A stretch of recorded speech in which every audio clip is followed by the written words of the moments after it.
Okay, and I guess we are going to get started. So thank you guys for being here. This is the second class of EGD100. My name's Wilson. And before we get started, I just want to talk a little bit about EGADS news in general. So after this class at 8 p.m., in the same room, we'll have game writing with Ricky. And tomorrow, there is a 3D Studio Max and Unity 3D class with Nathan and Darwin. Those times and places are up there, and you can find that on the Facebook page as well. This Friday we have game night, so if you want to play Smash with all your friends, that can happen at 7 p.m. in the normal meeting room. And then next Thursday we have a general meeting, so lots of fun stuff to look forward to. And thanks to everyone who came out to the game jam. That was a lot of fun. So last time we talked about game designers as people who create experiences, and we also talked about how games have a certain set of qualities that they exhibit. And we also peeled back kind of the layers that games are made out of to show how they all contribute to the theme and experience that you're creating as the designer. But you still might be asking why I'm here. Why am I learning about game design? Why wouldn't I just learn a more hard technical skill? Well, understanding game design helps you communicate. And one of the most important things about being on a team of people is communicating. So knowing this formal game design is going to help you communicate your ideas regardless of what role you have in a team. But today's question is, why do we play? So sure, games are fun, but my version of fun might be a little different than your version of fun, right? So how do games satisfy this need for different players? A quick answer is games are fun with good reason. So let's jump a little more into this. Why do we play? First of all, everybody's different, and there are a lot of factors. And the three that we're going to cover today are age, gender, and motivation. But ultimately, people are still studying player motivations, and this is not an exhaustive list. So if you want to take this further, I'm sure there's somebody who's willing to pay you a lot of money to understand why people play games. So one last note before we do get started. I'm going to be making some generalizations today, and don't treat them as absolute. This is just for us to study audiences. So just keep that in mind. So the first topic we're going to cover is age. And we're going to start at the opposite end of the spectrum with children. So the ages of birth to 3 are infants, basically, and they're a lot more interested in toys rather than games. And that's partially just because games are a little bit abstract, so it's harder to make the mental connection of how you interact with the game.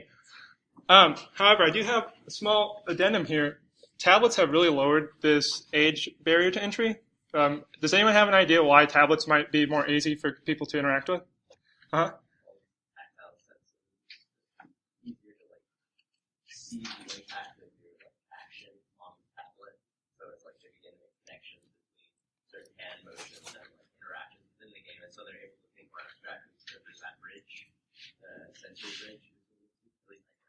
Yeah, I mean that's the sentiment I have too. I think the interface is a lot easier to interpret, right? Like if I have something I'm manipulating on a tablet and I drag it, I immediately know the consequences of my actions. Whereas if you're using a normal analog controller, it's kind of hard to make that connection, like you were saying. So just keep that in mind that the barrier to entry is getting lower. So I think kids are starting to play games at younger and younger ages. And the next age group are 4 to 6 preschoolers. So this is when people normally play games. Did anyone play games when they were 3 or younger that they can remember? Yeah? 5? Yeah, I played games when I was about 5. Did anyone start playing games in this 4 to 6 range? Most everyone? Okay, so there you go. This is usually when kids show their first interest in games. This is when they can kind of start putting it together. The next category we have is just kids. This is the age of reason, right? When you're about 7 to 9 years old, you're able to actually think things through and truly start beginning to understand the consequences of your actions. So this is really kind of, and as basically kids get smarter, this age group is getting more important because in this next big bracket that we have are the preteens or tweens. So for a long time in marketing and advertising, the preteens or tweens were actually lumped together with the 7 to 9-year-olds. And basically they were largely ignored. But there's a lot of data out there that shows that preteens and tweens have a very different set of interests than the 7 to 9-year-olds. So this is actually one of the most recent categories that has emerged in demographics, which is basically studying different groups of people. So that's I guess some vocab for you today. But this is the age of obsession. Kids are able to think deeply and have strong interests or passions. So this is the age when kids really start getting interested in picking up a musical instrument or playing a sport or, playing video games. So the next category is teen. And this is where boys and girls start to diverge in terms of interests, but both are interested in new experiences. So you're trying a lot of stuff at this age, a lot of different game experiences and experiences in general. But the important thing about all these groups is that they're connected because this is where kids start establishing their tastes that lead into the rest of their lives. All right? Just asking, will any of these presentations be available on the website? Yeah, okay. So actually there is an EGAD's EGD100 website that you'll see at the end of this presentation, and I'm taking a video recording of this entire lecture, so if you wanted to review it or just show it to someone else, it'll be online. So you can definitely check out the entire thing and all of this recording, audio and video, online.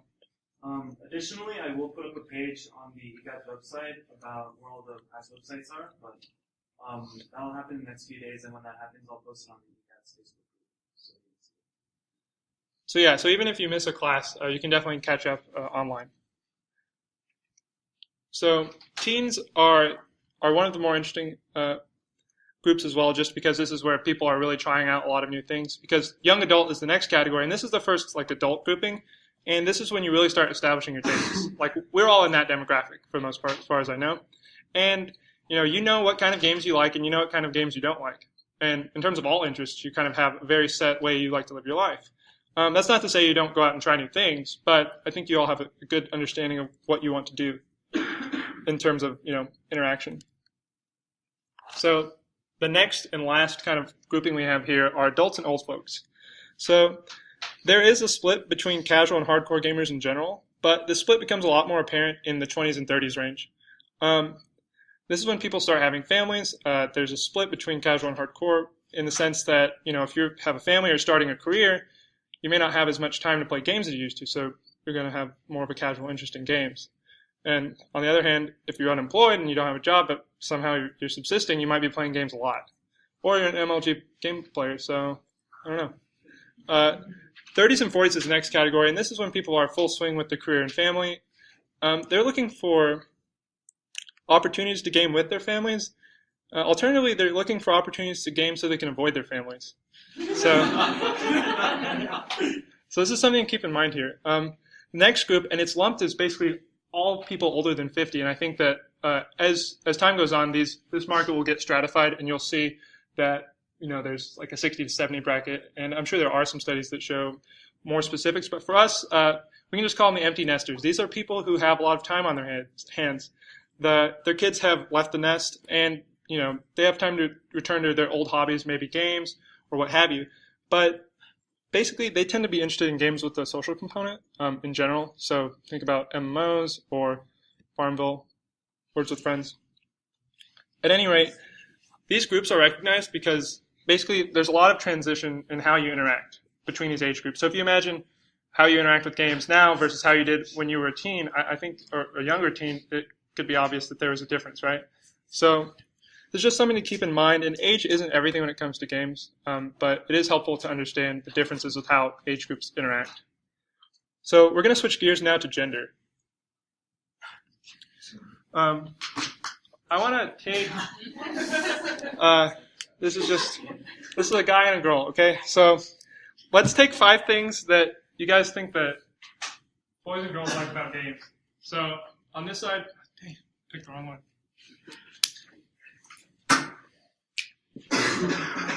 So right here we're going to have boys, girls. So just shout these out. These don't have to be super serious or deep or anything, but what do boys like about video games? Violence. So the punching sentiment from last week is holding strong. All right. What about girls? Violence. All right. Guys? You can't do it quite 3 times. Strategy. Strategy? All right. What about girls? Strategy. Let's mix it up though. Let's try to have a discussion here, huh? Customization. Customization. Okay. It's so true. All right. Guys? Competition. That will get on there eventually. All right. Girls? This will be the last one, so. Creativity. Okay.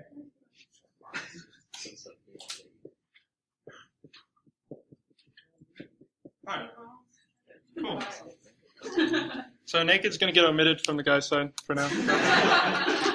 Anyway, just keep these in mind as we have our discussion about guys and girls in games. So the first thing to remember is that boys and girls are different, right? They have different interests, tastes, and skills and abilities somewhere down the line, right?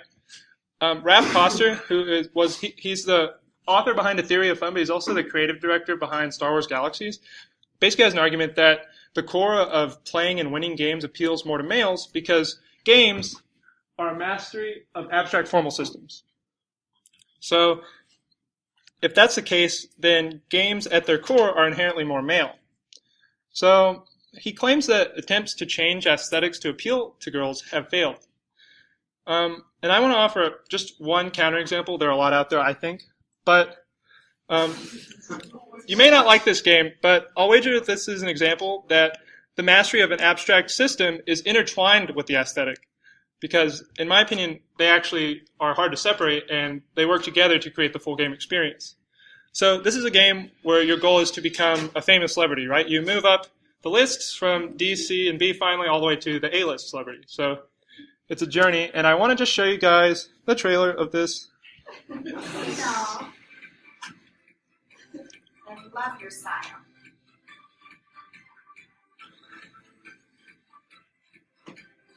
Bible, I love that on you. I'm so excited. All right. Yeah, that's a real thing. I know. So, whether you like this game or not, it was super popular for a while, and it still is, right? It was a top app in iTunes. It made like $1.6 million in 5 days. It's projected to make $200 million by the end of the year by some financial analysts who have degrees in this stuff. Has anyone played this game? No shame. Okay. Does anyone know someone who's played this game? Okay, so my roommate plays this game. He hasn't spent any money on it, but he has spent a lot of time on it. And the cool thing is that there's a lot of different appeals to this game. So part of the appeal is just dressing up your avatar, right? We talked about how customization in general can be something interesting to players. But the reason he liked it was because he was always trying to move up this celebrity system. He was really bent on getting to the A-list. I think he was at B-list last I checked. So anyway, just keep in mind that we're still discovering why people play games, and this is a game that appeals to both male and female players. So, but now we're going to talk about guys and girls specifically. So, if you're a woman and you don't understand men, chances are you're thinking too hard. So, here's what Jesse Schell argues that guys like in games. So, mastery, guys like a challenge. They like to compete to prove who's the best. They like destroying things. Well, we got one. And the other one too, I guess. They also like spatial puzzles, so this is navigating 3D space. And finally, trial and error, and this appeals to how guys learn. There's a running joke that men hate reading directions, and many men have a preference for learning by doing, so that's something to keep in mind here. And we're going to talk about girls now.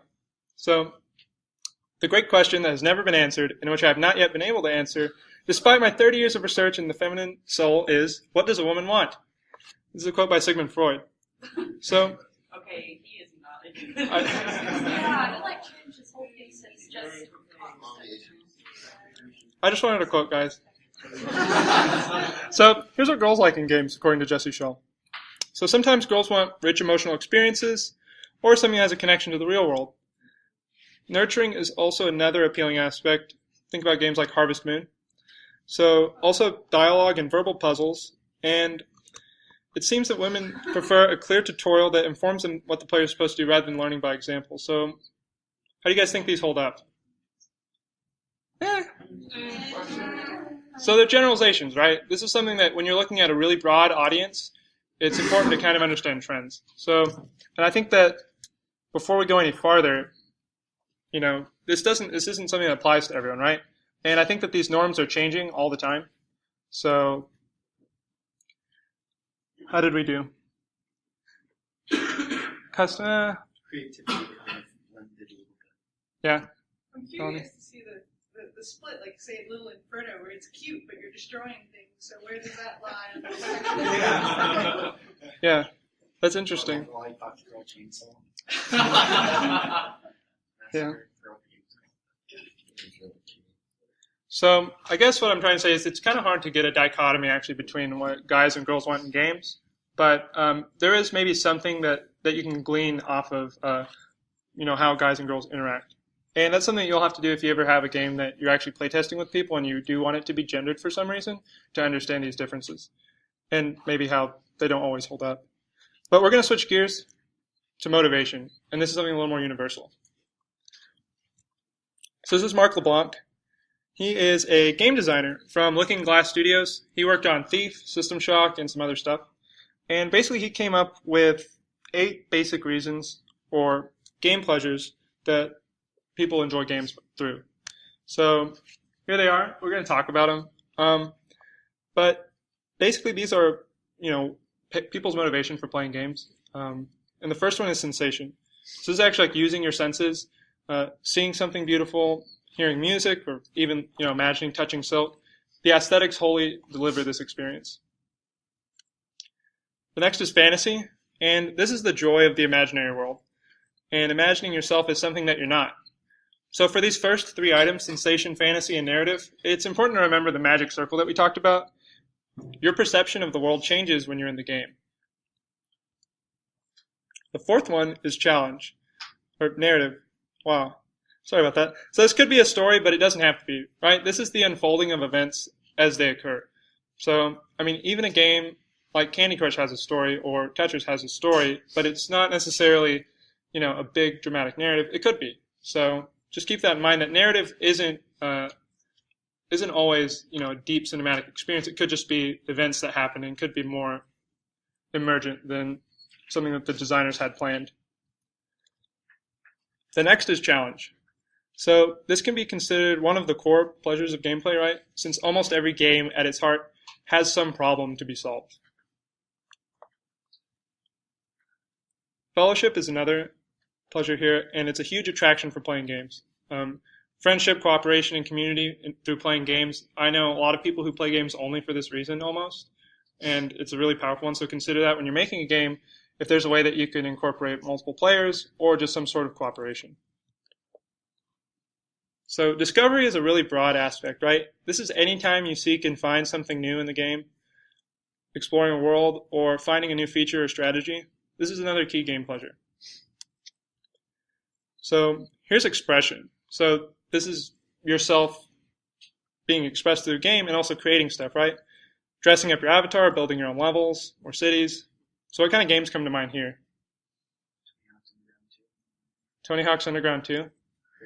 Skate park stuff. That was pretty sweet. The Sims? Roller coaster tycoon. Okay. Some kind of Elder Scrolls. Elder Scrolls? Because you kind of become the hero. Yes. What about Minecraft? That would kind of go without saying. Okay, fair enough. I'm just throwing some out there so you guys can kind of understand where we're coming from. And the last one is submission. So this is actually like you entering the magic circle, right? This is leaving the real world behind for something new with an entirely new set of rules and meanings. This is basically when you buy into the game experience, and this is part of why you enjoy it, right? Because you can kind of leave the real world behind for a moment. So these are the 8 primary reasons why people enjoy games according to Marc LeBlanc, and I think he has some really good points here.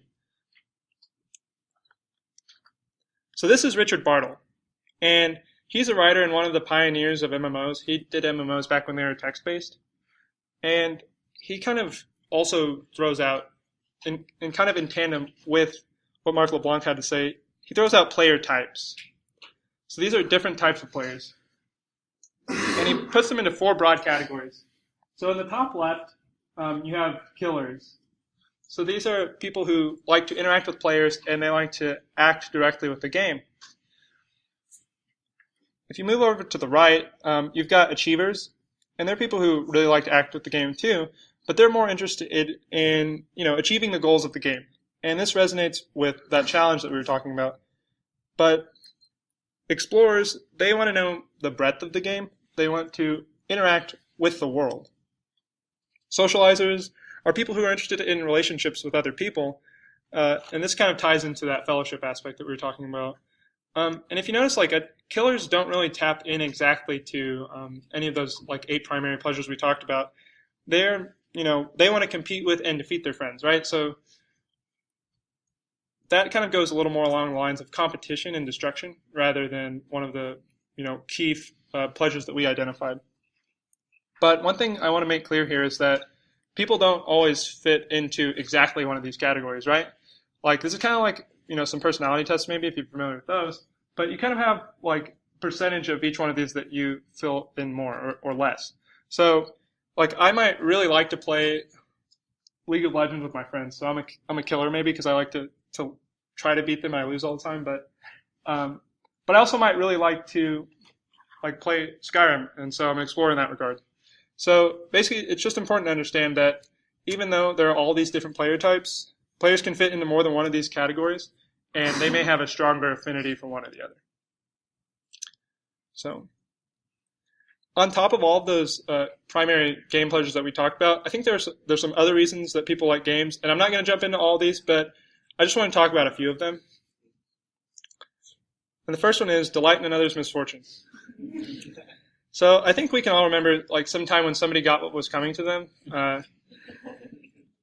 Mario Party is a good example. What other games kind of tap into this? Smash Bros.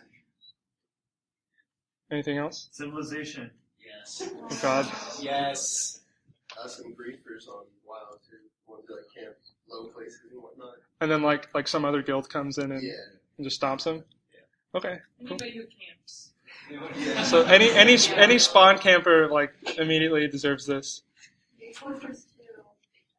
TF2.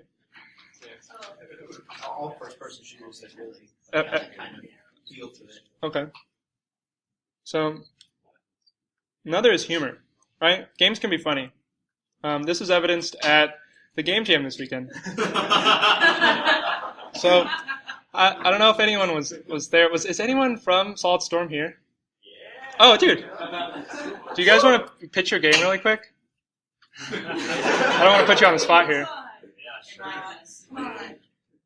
Yeah, it was pretty much amazing. It was it's a visual novel, and it steps away from the generic like Japanese schoolgirl type thing, and it's essentially you're a schoolgirl in a high school, and you're overly sexualized, and you have to end up with lovers, and that's pretty much it.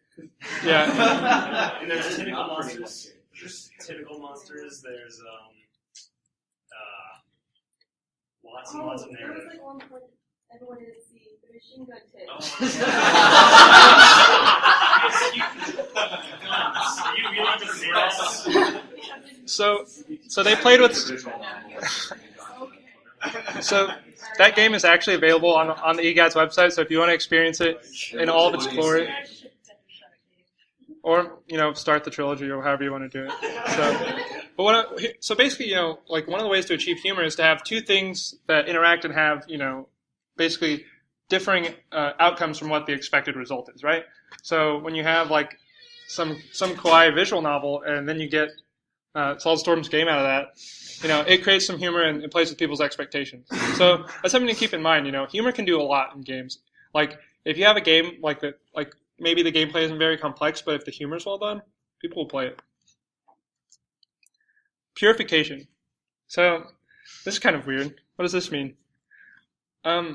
So the way I think about this is it feels good to make something clean for some people, right? Like you cleaning a room maybe, but this could also mean like destroying all the bad guys, clearing the level, or like legitimately cleaning your town in Animal Crossing, right?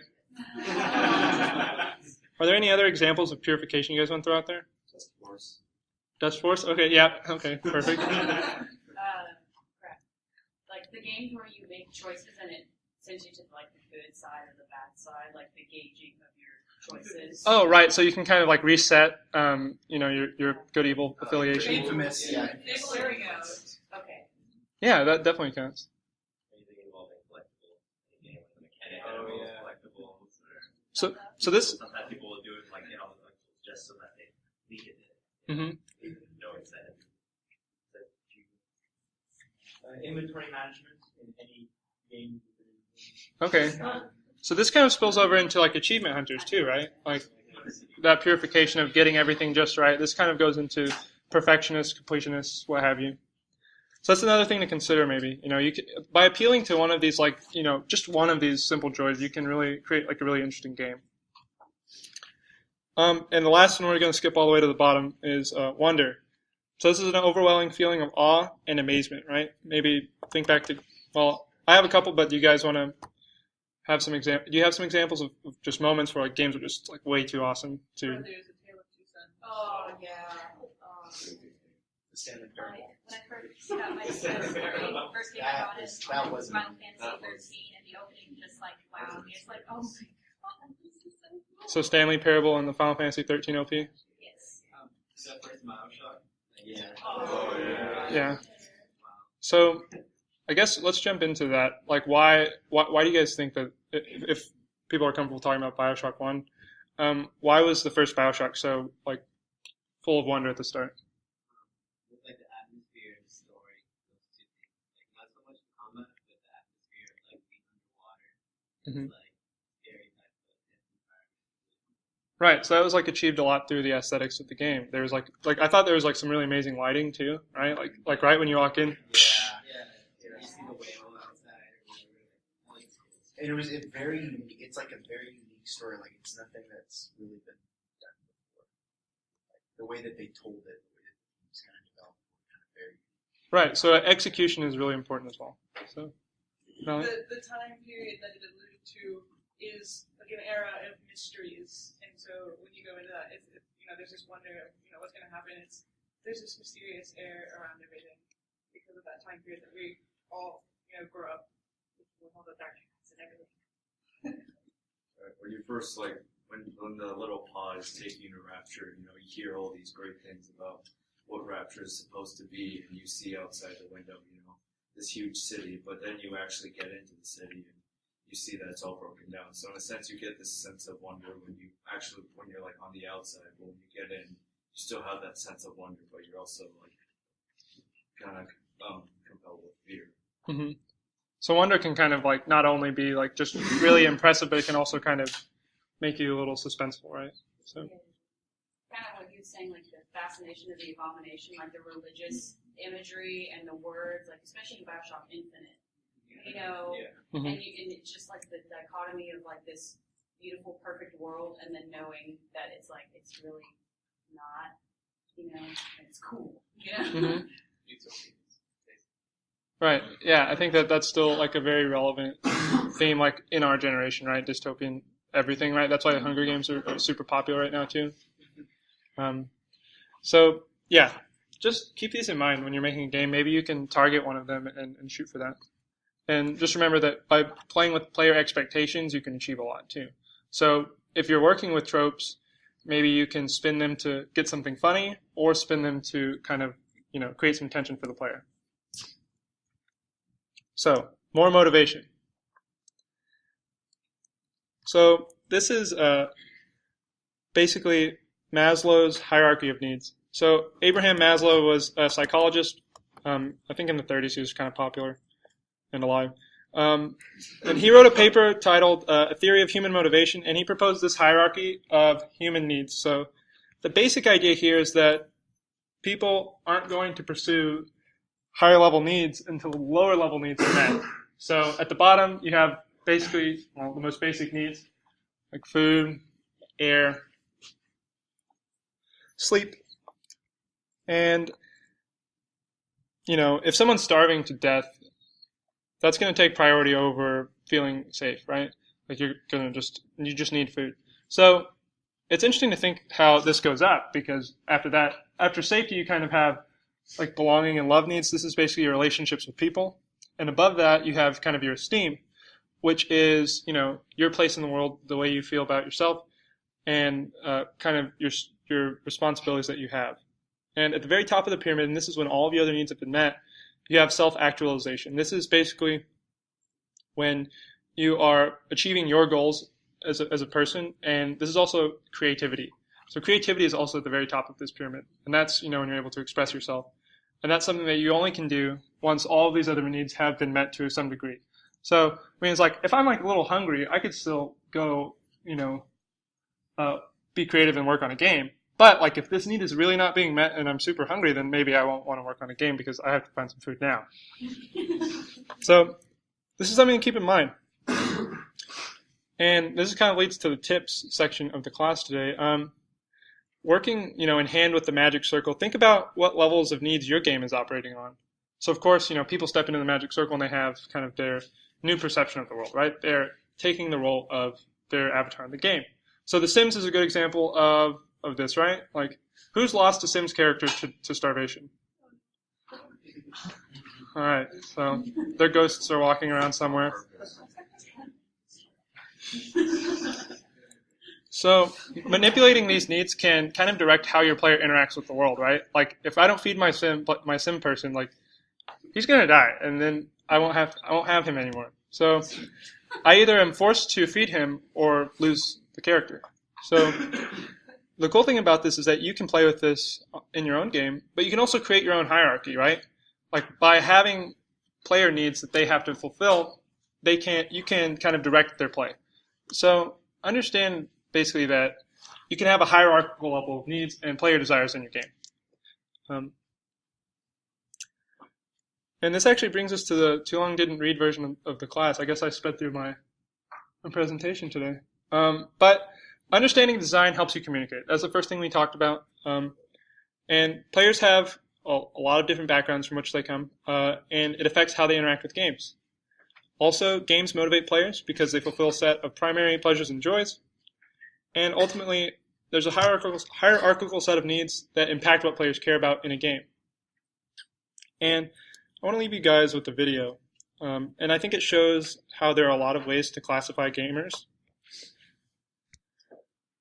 The 9 types of gamers. The casual. The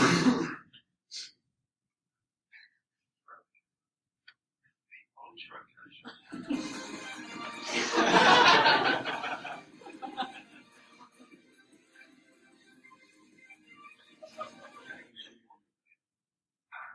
This game is amazing. I don't know why anyone would play those old games. They're retro games. This game is amazing. I don't know why anyone would play those new games. The super retro game. Oh, okay, it's just new.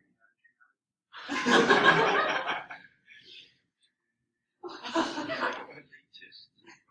Video games are an illusion. Why would I play Devil May Cry?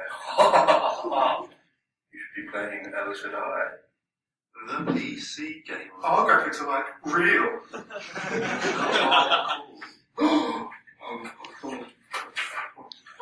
Limited edition art book. Games are fun.